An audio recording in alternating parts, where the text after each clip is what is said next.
통신 3사가 IPTV 콘텐츠 강화에 힘을 쏟고 있습니다. 무선 사업이 정체를 겪으면서 IPTV가 새로운 수익원으로 떠올랐기 때문입니다.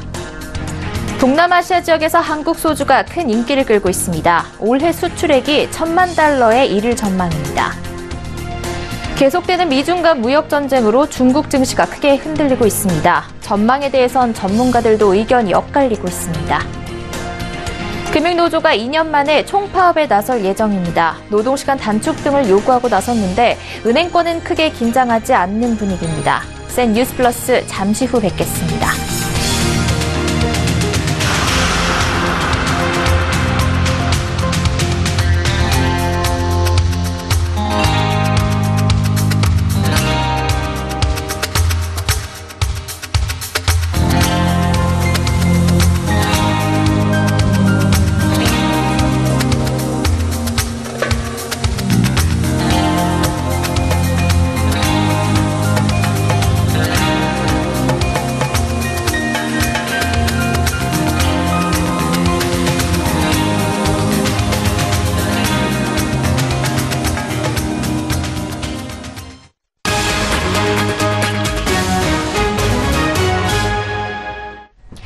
시청자 여러분 안녕하십니까? 센 뉴스 플러스 양한나입니다.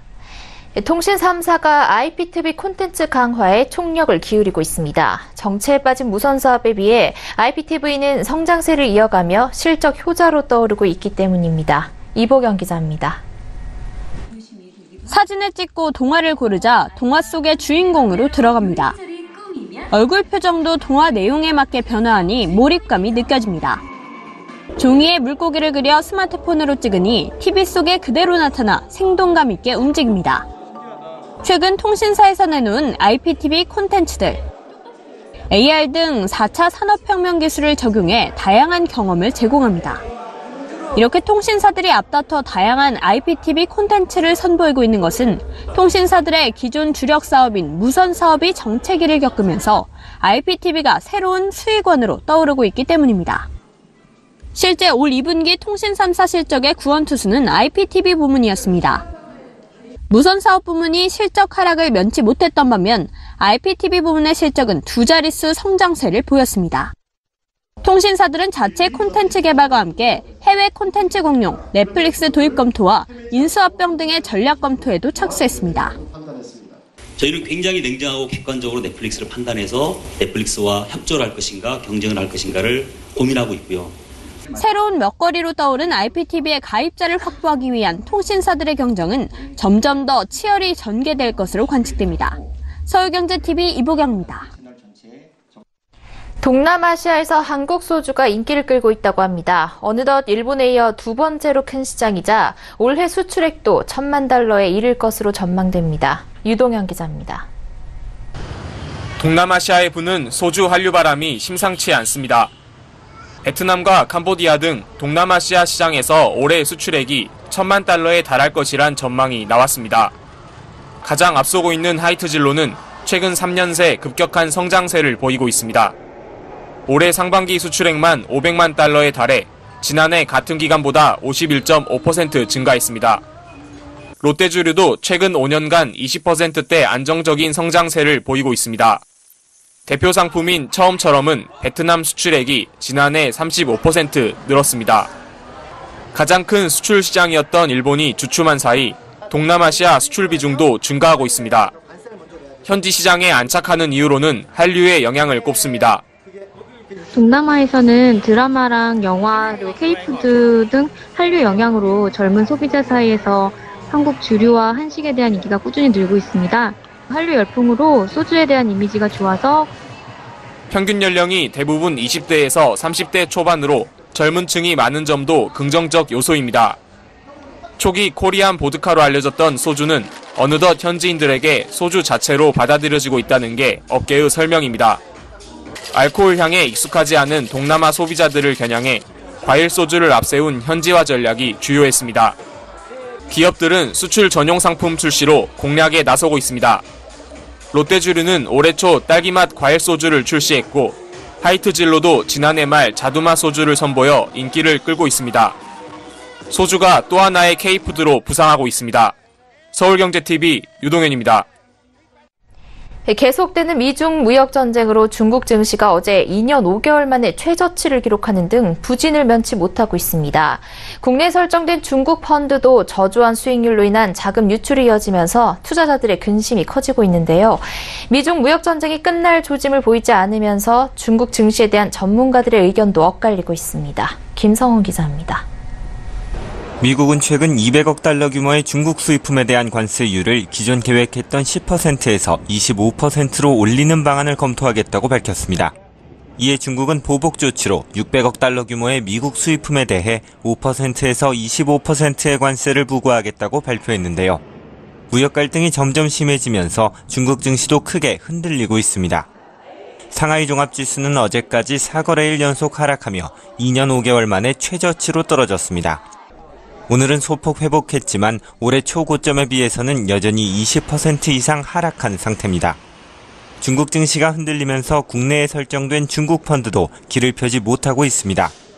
금융정보업체 FN가이드에 따르면 중국 펀드의 연초 이후 수익률은 마이너스 10.79%, 3개월 수익률은 마이너스 9.76%, 최근 한 달 수익률도 마이너스 4% 수준으로 저조합니다.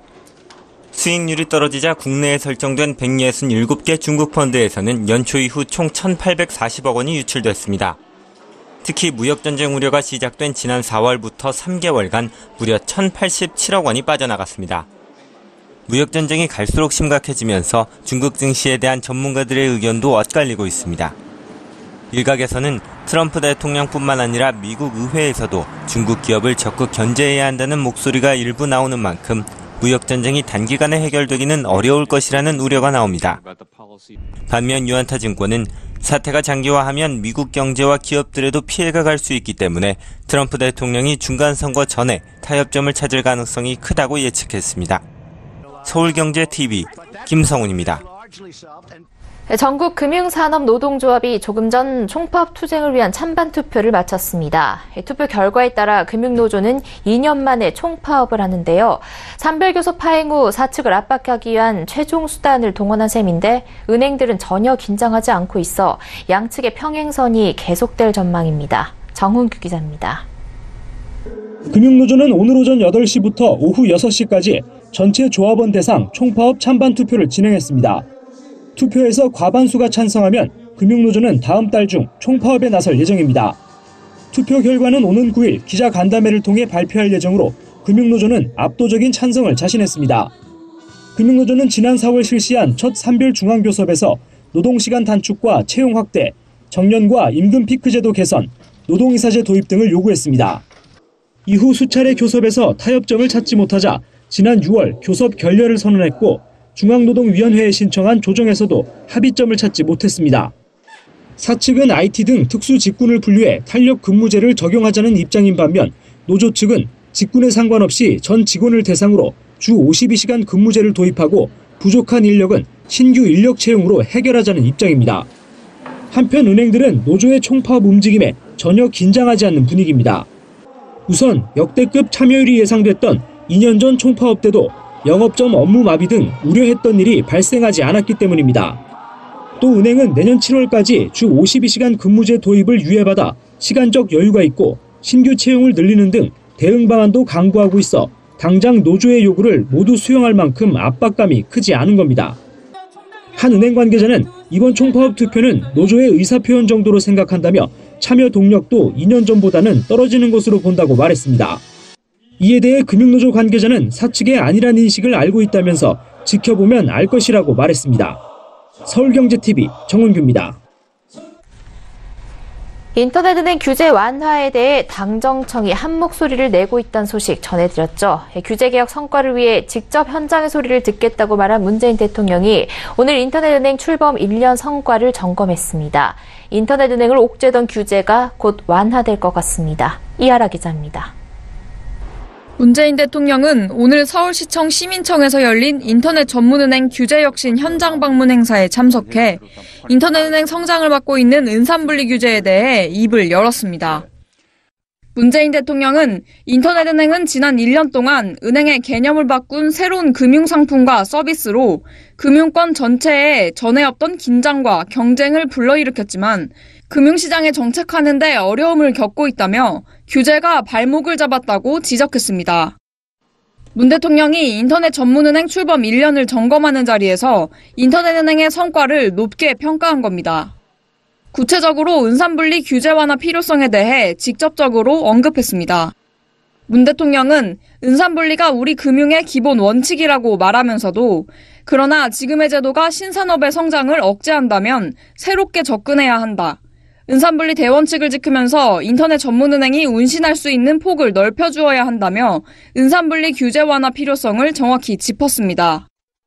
현재 국회에 계류 중인 인터넷은행에 한정된 은산분리 규제 완화 특례법을 언급한 것으로 보입니다. 이 특례법은 인터넷은행의 한정에 산업자본의 최대 34에서 50%까지로 보유 한도를 확대하되 은행이 대주주에게 대출하거나 대주주가 발행하는 주식을 못 사게 제한하는 내용을 담고 있습니다. 은행법 개정 대신 ICT 기업에 한해 특례법을 적용한다는 겁니다. 문 대통령이 직접 인터넷은행 활성화로 금융권 전체 경쟁과 혁신을 촉진하겠다며 인터넷은행을 챙기면서 규제개혁 드라이브에 시동이 걸렸습니다. 서울경제TV 이하라입니다. 최정우 포스코 회장이 취임 이후 그룹사 임원들에게 개혁안을 제출하라고 직접 요구했습니다. 회장 후보 시절 포스코 홈페이지를 통해 국민들을 상대로 포스코 개혁을 위한 아이디어를 달라고 요청한 데 이어 이번엔 회사 내부 개혁의 선봉장 역할을 해야 하는 임원들에게 개혁안을 요구한 겁니다. 최정우 포스코 회장의 개혁 방향과 강도는 11월 초에 발표될 예정입니다. 김상현 기자입니다. 최정우 포스코 회장은 최근 포스코와 그룹사의 모든 임원들을 대상으로 직접 이메일을 보냈습니다. 새로운 포스코의 출발을 위한 실질적인 개혁 방안을 보내달라는 요청입니다. 최 회장은 메일에서 우리의 실상을 철저히 반성해보고 이러한 성찰에 기반해 100년 포스코를 위해 시정하거나 개선 또는 개혁해야 할 사항을 구체적으로 제안해주기 바란다고 요청했습니다. 이에 따라 포스코 임원들은 소속 부서장들을 대상으로 아이디어 의견 개진을 직접 받는 등 회사 내 개혁의 온기가 전달되고 있는 분위기입니다. 이 같은 주문은 포스코의 변화와 발전을 위해서 임원들부터 자신을 낮추고 깊이 있는 반성과 성찰을 통해서 실행 가능하고 유용한 전략을 수립하고 실천하는 데 솔선수범해달라는 당부이자 다짐의 의미입니다. 임원들이 제안하게 될 개혁 아이디어는 협력사 등을 포함해 온 국민을 대상으로 접수된 의견과 함께 오는 11월 최정우 회장 취임 100일을 즈음해 발표될 예정입니다. 포스코 안팎에서는 최 회장의 이 같은 개혁 의지가 그 어떤 회장보다도 높은 만큼 포스코 그룹사 전체의 DNA 개조로 이어질 것으로 예상하고 있습니다. 실제 최정우 회장은 지난달 취임 기자간담회 자리에서 외부에서 보내온 개혁 아이디어 중 가장 인상적인 게 무엇이냐는 질문에 임직원들의 고압적인 자세를 지적하기도 했습니다. 아직도 포스코에 갑질이 많다 하는 그런 이야기를 듣고 아울러 최 회장이 취임사에서 강조한 실질과 실행, 실리 등 3실의 업무 원칙도 포스코 그룹사 전체에 빠른 속도로 전파되고 있습니다. 도구도 형식보다는 내용에 무게를 두고 그룹 차원의 비슷한 성격의 회의를 모두 통합하는가 하면 참석자도 안건에 관련된 임원들로 한정해 효율성도 높아지고 있기 때문입니다. 회사 설립 50년을 맞은 포스코가 회사 내 비주류인 최정우 회장 선출을 계기로 어떤 식으로 변화해 나갈지 주목됩니다. 서울경제TV 김상용입니다.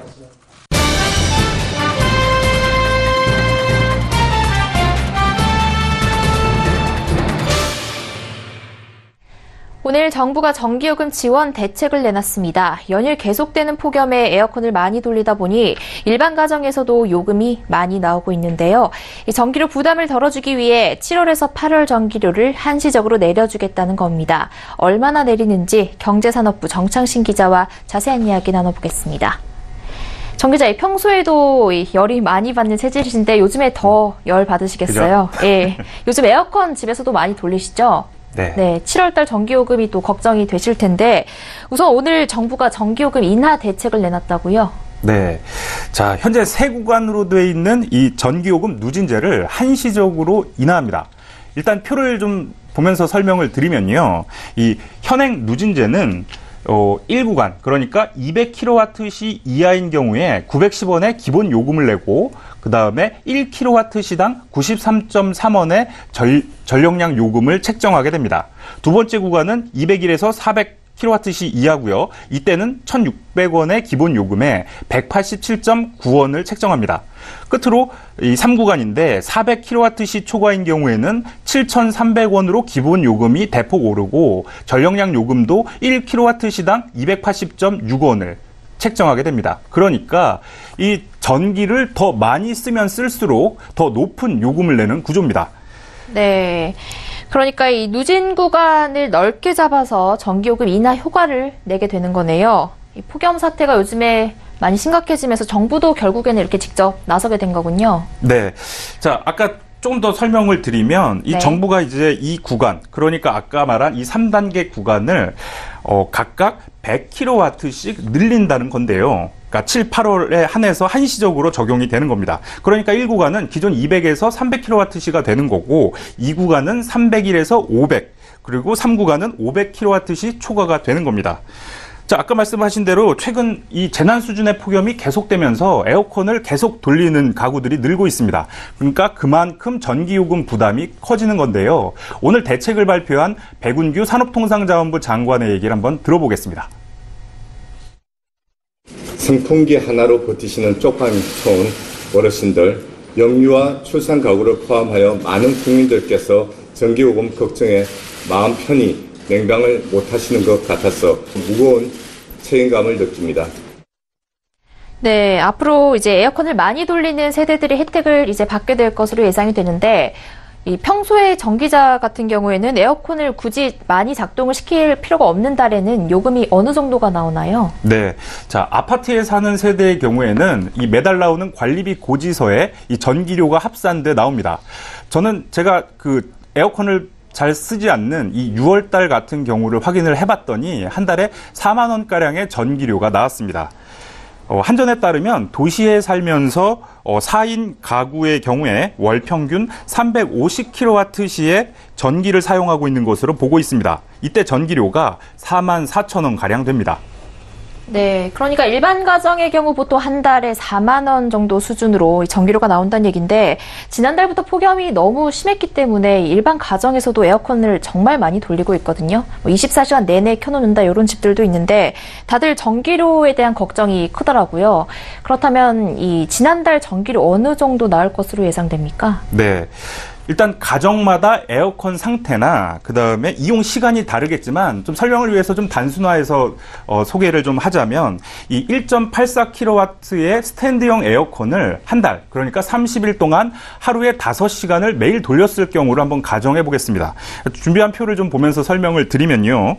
우선 이 전기 요금을 계산하는 방법인데요. 이 전기료는 기본 요금에다가 전력량 요금, 그러니까 1kW당 얼마의 요금을 곱해서 이 전기 요금이라는 것을 계산을 하게 됩니다. 그런데 이 전기 요금에다가 부가세 10%가 붙고요. 또 전력산업 기반기금이라 그래서 전기 요금의 3.4%를 더 더해서 우리가 고지서에 찍히는 최종 전기 요금이 책정되는 겁니다.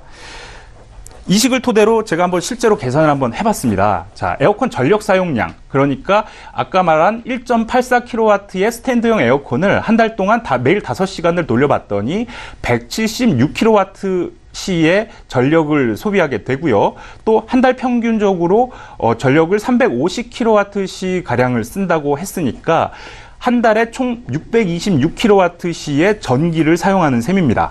그런데 이 사용량을 전기 요금으로 한번 계산을 해봤더니 기본 요금이 7,300원가량이 적용이 됐고 전력량 요금은 63,000원가량이 나왔습니다. 여기에 이 두 개를 합하면 전기 요금 7만 원가량이 나오고 여기에 10%의 부가가치세, 그 다음에 3.4%의 전력산업 기반 기금을 더하면 총 8만 원가량의 전기료가 나오는 겁니다. 네, 그러니까 보통 4만 원가량의 전기요금이 나온 세대가 하루에 5시간씩 이 에어컨을 돌렸다고 가정을 했을 때 평소보다 2배가량 전기료를 더 많이 내게 되는 건데 이제 정부가 누진 구간을 더 많이 늘려줬잖아요. 7월과 8월 2달간. 그렇게 되면 전기요금이 이제 얼마나 줄어들게 되는 건가요? 네, 앞선 이 계산식대로 제가 다시 한번 또 계산을 해봤더니 한번 표를 보면요. 자, 전력 사용량은 동일합니다. 한 달에 이 에어컨을 5시간 동안 매달 한 달가량 돌리게 되면 626kWh의 전력 사용량이 나오고요. 자, 기본 요금은 7,300원으로 동일합니다. 그런데 이 전력량 요금을 계산할 때 우리 누진 구간, 3단계 구간이 기존 400에서 500으로 늘면서 35,000원으로 다소 줄어들게 됩니다. 그러면 전기 요금도 이 두를 합친 42,000원 가량이 나오고 아까 말씀드린 대로 10%의 부가가치세와 3.4%의 전력산업 기반기금을 더하면 총 48,000원가량의 전기료가 나오는데요. 아까와 비교해보면 40% 줄어들게 되는 겁니다. 네, 40% 줄어든다는 건 인하 효과가 꽤 큰 것 같은데요. 그럼 이 혜택을 받게 되는 세대는 얼마나 됩니까? 네, 정부는 가구당 19.5%, 그러니까 평균 19.5%의 인하 효과가 있을 것으로 추측하고 있습니다. 전체 규모로는 2,761억 원 규모인데요. 특히 누진제의 영향을 많이 받는 400kWh가량 전기를 쓰는 가구가 혜택을 받을 것으로 예상됩니다. 네, 이 정부가 그리고 사회적 배려계층에도 전기요금을 인하해주기로 했는데 이분들 같은 경우는 얼마나 인하를 하게 되는 겁니까? 네, 말씀하신 대로 이 기초생활수급자나 차상위 계층, 장애인 가구 같이 이 사회적 배려 계층에 7, 8월 2달 동안 한시적으로 전기요금 할인을 매달 30%씩 확대하기로 했습니다. 그러니까 이 기초생활 수급자의 경우에는 한 달에 3만 원가량 전기요금이 나온다고 봤을 때 기존의 복지 할인으로 2만 원을 할인을 해줬거든요. 그런데 이번 대책으로 여기에 2만 원의 30%, 그러니까 6천 원이 추가 할인되는 겁니다. 그래서 이 한 달에 3만 원가량의 전기 요금이 나왔지만 실제로 납부하는 요금은 4천 원 수준에 불과한 겁니다. 정부는 이처럼 이 같은 가구가 한 342만 가구가 혜택을 받을 것으로 관측하고 있습니다. 네, 우리 국민들이 이 심각한 무더위에 에어컨을 그저 장식용으로만 두는 일이 없기를 바랍니다. 그럼 7월달 전기요금이 이제 오늘부터 발송이 됐는데요. 이 고지서를 받은 이 분들은 어떻게 전기요금을 처리를 하면 됩니까? 네. 자, 이번 대책은 아까도 말씀드렸듯이 7월, 8월 2달에 한시적으로 적용이 된다고 얘기를 했는데요. 자, 이미 7월에 전기료 고지서를 받은 세대의 경우에는 다음 달 전기요금에서 소급해서 차감될 예정입니다. 네, 정창신 기자와 전기료 인하 소식 전해드렸습니다. 오늘 말씀 고맙습니다. 네.